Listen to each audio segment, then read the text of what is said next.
This is Ryan Watches a Movie, where we get our friend Ryan to watch a movie and tell us what he thought. Going balls out in the lumberyard, watching the grunion crawl magi. Little kids got naked and had lots of sex. Don't even waste your time. Hello and welcome to Ryan Watches a Movie, episode 30.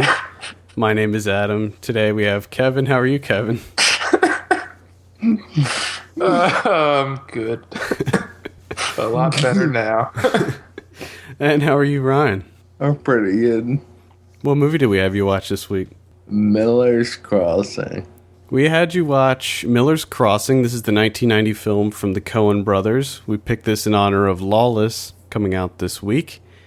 And let me read the synopsis. Actually, Lawless comes out today.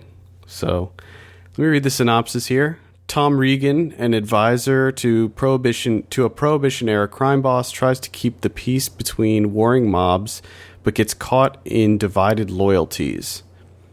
We have a trailer here, so let's give this a listen before we get your thoughts, Ryan. This is Miller's Crossing.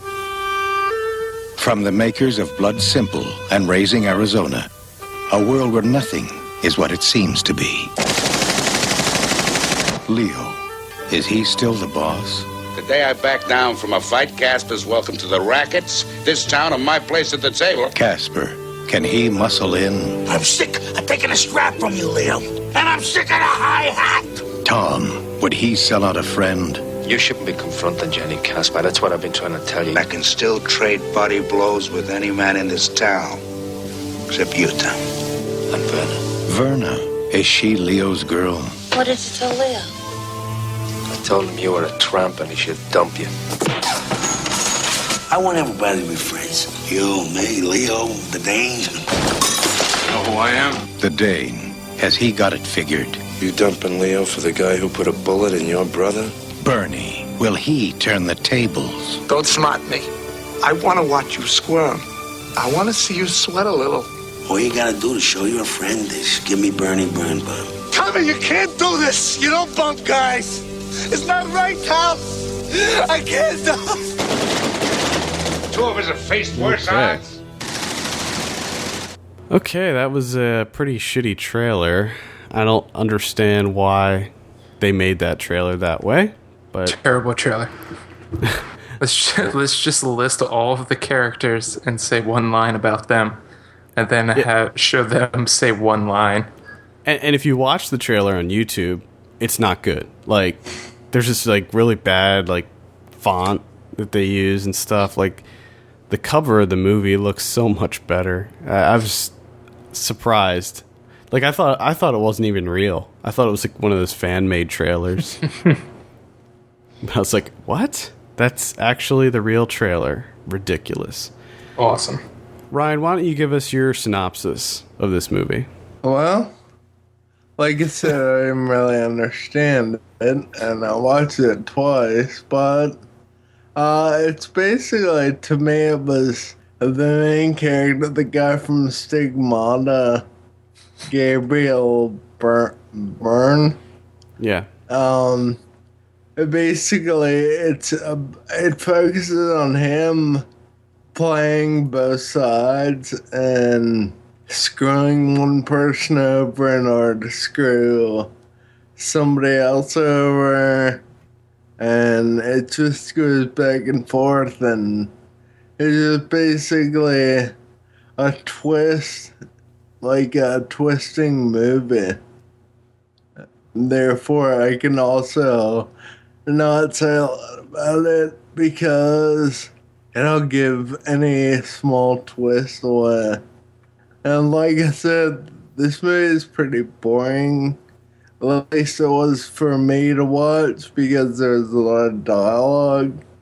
And I feel like if I give anything in the plot away, it'll give away any sort of twist in the plot. Okay.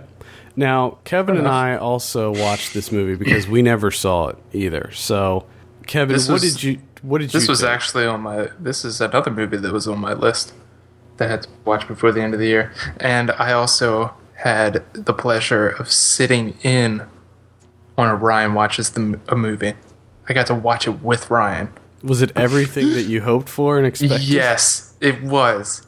As soon as Gabriel Byrne comes on the screen, Ryan just goes, "Stigmata." I love how you love that movie, Ryan. Like, it always comes back to Stigmata. I remember going over to your house and watching Stigmata endlessly. Yes. And it just, throughout the entire movie, he just referred to him as Stigmata. Like, what was the other movie where he referred to him as Allstate? Oh, that was that Navy SEALs? Yeah. Yeah. I love the fact that he does that. Yes. And of course, it looked like there was going to be a sex scene. And Ryan just goes, "Is there going to be wieners? Because I can't handle that right now." Unfortunately, there are no wieners in Miller's What are you Crossing. talking about, unfortunately? That's great for me. But I love to hear you talk about the wieners that you see in movies. Oh, God. Now, unlike you, Ryan, I didn't find this boring at all. It was kind of a slow burn, I will agree with that, but Yeah. I found a lot of my time spent watching it was just trying to figure out who the characters were and where this was all going to go, and kind of trying to figure out his play, trying to figure out what his angle was in this and why he was making these decisions. And even by the end, when they say, like, oh, you know, he had the whole thing planned from the beginning, I question that. Like, I wonder if he really did have the whole thing planned, you know, playing both sides like that. I don't know. I don't know. To me, I don't think he did. I don't think he did either. Just the way he was talking about, like, other grifters and how they, you know, once they see an angle, they play it. I think that he was trying another thing, and, you know, another situation or a play presented itself. So he went that way, and it just fortunately worked out for him. Barely. He almost got killed.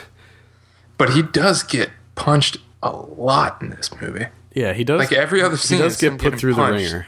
Speaking of being punched, I love the fact that the little fat kid got punched in the face. That made me laugh. Yeah, I was telling Ryan that when the little kid comes in, well, he's not little. I mean, he's huge. Yeah, he's a chubby. And he comes in, and he's like, "Papa, Papa," and he just kept saying it over and over again. And in my head, I was just like, "Oh, please, someone punch him in the face," and someone does, and it was fantastic. I loved it. That was Johnny Casper's kid, right? Yeah, And which smacks him across the face. That character. Okay, so for those of you that haven't seen it, basically Gabriel Byrne plays this sort of mob guy.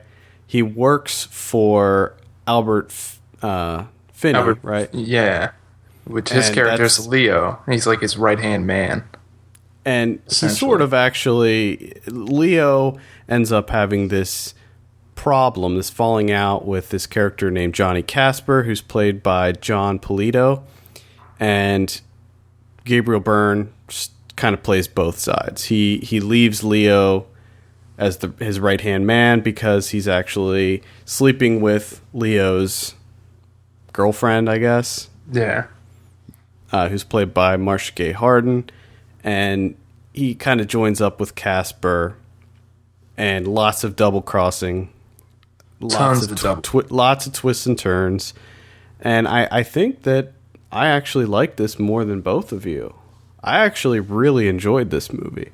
Yeah. I thought it was really good. I didn't. And I mean, that's not to say, don't f***ing cut me off, Ryan. Okay? No, I was just going to say, I didn't enjoy it as much as I thought it would, but for being a Coen Brothers movie, I just expected more. So me saying that I didn't really enjoy the movie is still I enjoyed it a little bit. I mean, it is the Coen Brothers, so it's sort of different rating system compared to other directors. Well, I think it's interesting because it's early Coen Brothers. I mean, this is when I think, were still finding their groove.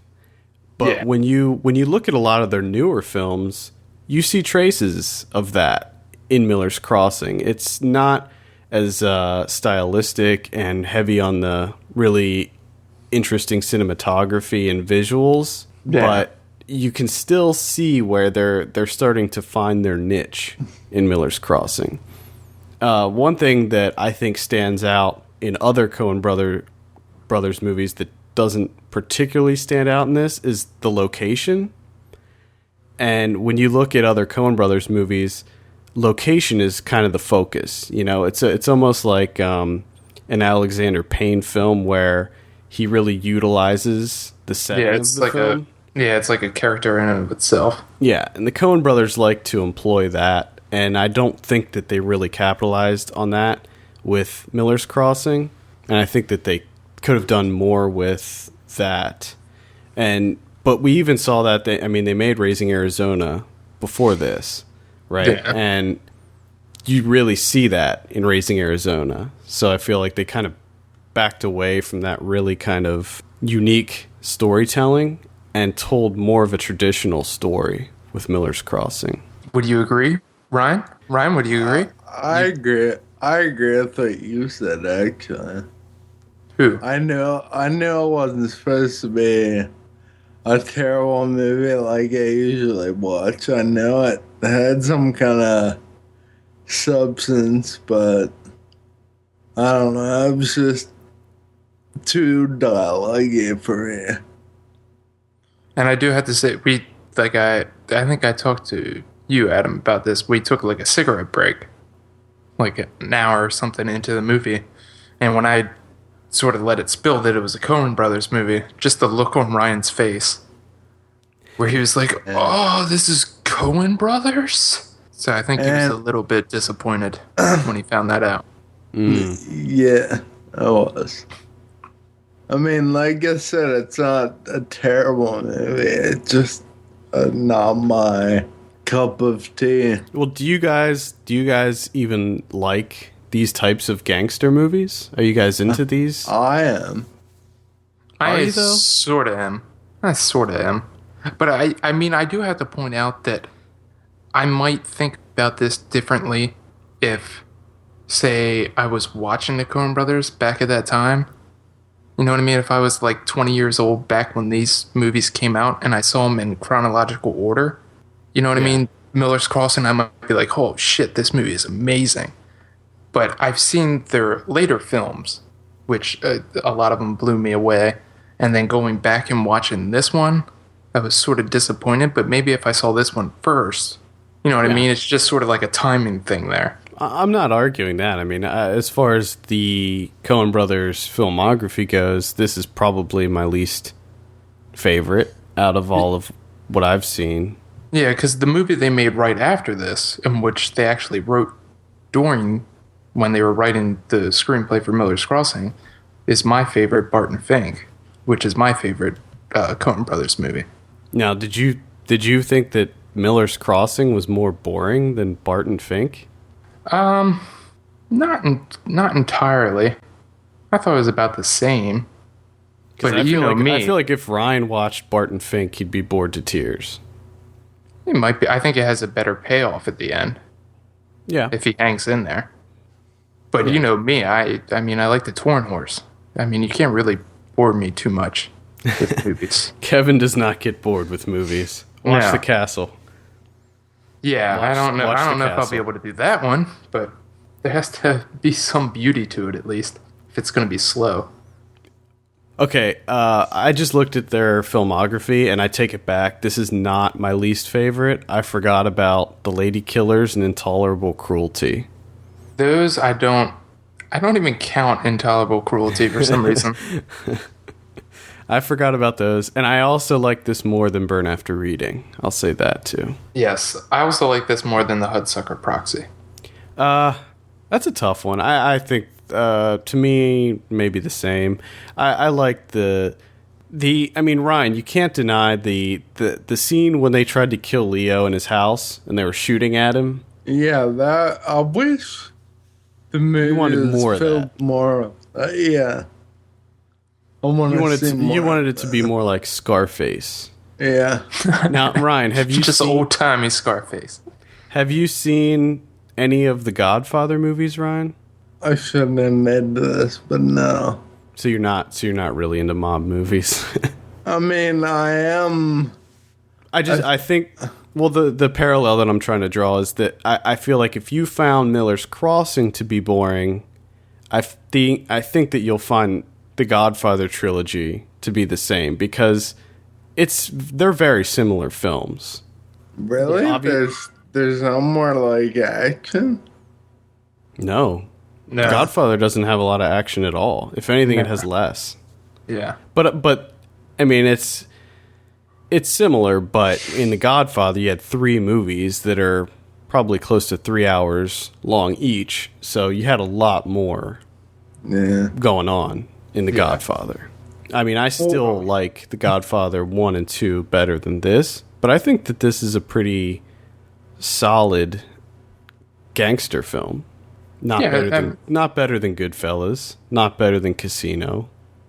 No, I mean, it definitely is good, and like I said, it is maybe slightly unfair of me to be a little overly critical, because I was expecting so much. Because I've heard so many people say, "Oh, Miller's Crossing is the Coen Brothers movie." I think what It's like, I can't believe I haven't seen this yet. I think maybe what you were expecting was more like a Coen Brothers movie. You know, a little bit. like how they have such a signature style. Yeah. And this movie to me is almost like a standard gangster flick. You know, there's no, you know. Yeah. Well, I had to ask, because the number one thing in this movie for me, I thought, was John Turturro's performance. I thought he was amazing in this movie. So what did you two John think? Turturro is amazing all the time. Yes, that was another thing. When the credits are rolling at the beginning, it says John Turturro, and Ryan just goes, yes! I would probably argue that he's not great in the Transformers movies. This probably... that's right. He is in those. He was funny in the first one, but by the second one, that was just like, all right. But to answer your question, yes, John Turturro was amazing in this. Especially the scene at Miller's Crossing when he's like pleading for his life, and then how quickly he, when he finds out that he's not going to be shot and killed, how he turns into the biggest scumbag ever. Yes, and when he shows up back at Tom Regan's house, and he just turns like that, and he's the whole, I want to watch you squirm. Yeah, and it's I love that scene. It's so funny, because I love how in the previous scene, he's like crying like a little girl, sniveling. Yeah. He's like a sniveling fool. And in the next scene, he's looking all suave, you know, sitting in the chair with his legs crossed, with the light off, you know, trying to be a badass. And it's like, dude, it's too late, Bernie. It's too late. We saw you crying your eyes out, pissing your pants.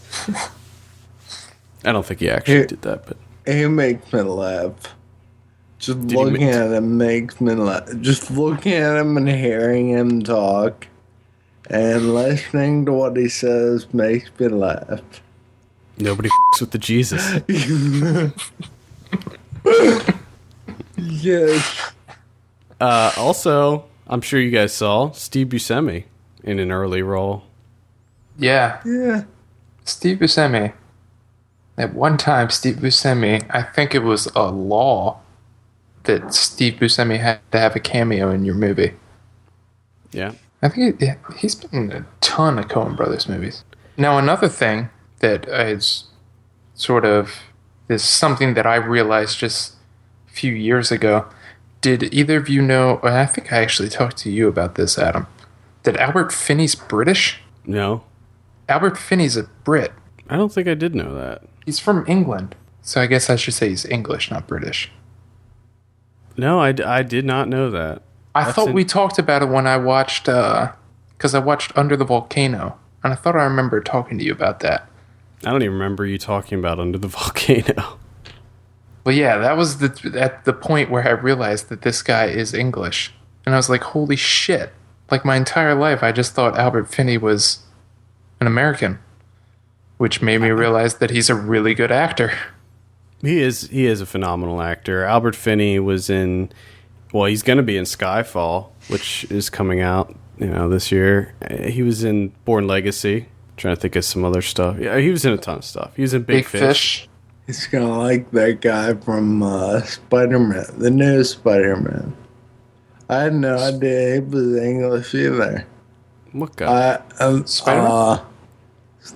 Spider-Man. Andrew Garfield. Yeah. I knew he was English because I saw some movies that he was in before that. But Yeah. He was in the Red Riding trilogy. I think he was in the first one. And we're getting sidetracked. Let's get back to it. Ryan, did you want to add anything before we give you your score or your drum roll? No, not really. I mean, I guess I'll simply say that this movie, I guess, is worth watching, but, don't expect a lot of action. Don't expect a lot of action. Yeah, I mean, the Coen brothers aren't really known for action movies. No, it's not directed by Michael Bay, Ryan. I'm sorry to say. But I feel like in Fargo and whatnot, and Burn After Reading, the characters made me laugh. So I kind of almost forgot that there was really no action. Yeah, I think I would agree with that. I think the humor was lacking a little bit in this movie compared a good to point. the other Coen brothers movies. I do agree. That is a good point. I thought that John Polito as Casper was funny, but I don't know if it was intentionally funny, but he always makes me laugh because he looks like he's going to have a heart attack. Yeah, he's all always the time losing his shit all the time. Yes, I learned two things from this movie is that he gets sick and tired of getting the hi-hat. And the other one is, what's the rumpus? Yeah. Apparently that was the same back then. What's the rumpus? This film also secured my dislike for, or distaste maybe, for Marcia Gay Harden. I don't like her. And I thought, maybe she'll be better in this because it was like 1990. But no, I don't like 1990 Marcia Gay Harden either. I'm just not a fan of her. But that's the other point I kind of wanted to make. One thing that I noticed about it was that it looked like a movie that was made in 1990. Yes. You know what I mean? Like, It you did look at, very dated. There's some films like LA Confidential that it doesn't matter when that movie was made. It looks like it took place in that time period. But with Miller's Crossing, to me, it looked like a movie that was made in 1990 that was supposed to look like it was made in the 20s. Yeah. And that kind of pulled me out of it a bit. Yeah. All right, Ryan, I think we're ready for your drum roll. You ready? Yeah. Well, drum roll in the tube. Drum roll in the tube. Going balls out.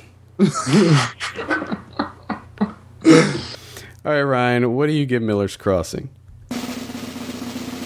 6. That'd be a 6 out of 10 on Miller's Crossing. Oh, he stayed consistent. That was another thing that I learned. As soon as the movie was over, like as soon as the credits popped up on the screen, he just goes 6. And I was like, is that how you rate every movie? You just shout out the score as soon as the movie's over? It's like, yep. Even when he's by himself. Yeah. It pops into my head like that. Well, actually, that brings up a good question. Kevin, when you go see movies, are you thinking about the score you're going to give it while you're watching it? No. I mean, because with me, the way I think about movies a lot of times, depending on what type it is, and we talked about this with, some movies are entertainment, some movies need to be thought about and discussed. So some movies that I have to like think about for a while before I'll rate it. I got to sort of work through the storyline and everything for like a day or two. Mm-hmm. And that's another thing. I could like right after a movie be like, oh, I think it's like a 6. But if I find myself thinking about it 3 days later, like really thinking about it over in my head, it might bump it up because it's sticking with me for a while. Well, that's why I watched it again, but it didn't change the second time. I agree with that. I mean, some movies I go to the theater and I see, and in my head while I'm watching it, for instance, Premium Rush, the whole movie, I was thinking this is 7, and it never changed, and I still say it's a 7. Yeah. You know, it was good. I liked it. It was just enjoyable. Wasn't anything spectacular. It was just a 7. But then there's some movies that I do have to think about, but Yeah. especially the shitty ones, because to me, anything below a 5 is bad. So it's just like, how bad? How bad is this movie? Yeah. And that I usually have to think about, because there's some movies that, like, 2 days later, I'm like, oh my god, I hated it so much. Why did I waste Yeah, my time? there are some, like, Seeking a Friend for the End of the World. Like, at first, when I was over, the movie was over, I was like, that was somewhat disappointing. But then, as I continued to think about it, I hated it more and more. Yep. It's just sort of, the anger grew inside me. That's kind of how the campaign is turning out for me. The more time goes by, the less I like that movie. Yeah. Oh, and you The just sort of Dictator. think, like... And The Dictator. Yeah. You just think of all the missed opportunities. It's like, Yeah. what the hell? You guys are talented. What are you doing? Yep. All right. Well, I think that wraps it up. Ryan, did you want to add anything or any closing remarks on Miller's Crossing? No, I can't really make fun of this movie because I feel like it was an honest attempt. So I can't really say anything terrible about it. I'm just imagining the Cohen brothers listening for whatever reason and just hearing Ryan go, it was an honest attempt, and they're like, they just sort of nod to each other and do it like a little fist bump, like, yeah, Ryan thinks it's an honest attempt. Now, I do want to ask, were there any Coen Brothers movies that you liked less than Miller's Crossing? No. So this is bottom of the barrel. Yeah, I'm trying to think of it. Yes. Have you seen Lady Killers or Intolerable Cruelty? No. Okay. Watch those. Get back to us. And get back to us.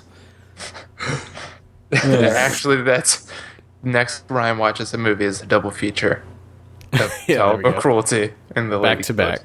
Back to back. All right. Well, I think that wraps it up.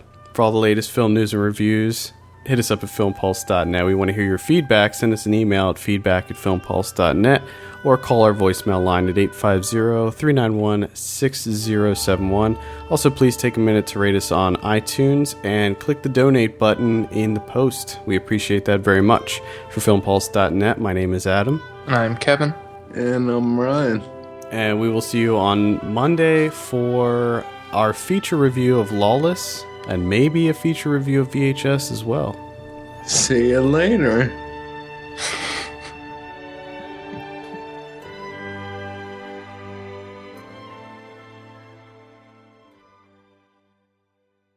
All right, Ryan, what do you give blood? Blood Simple. Yeah.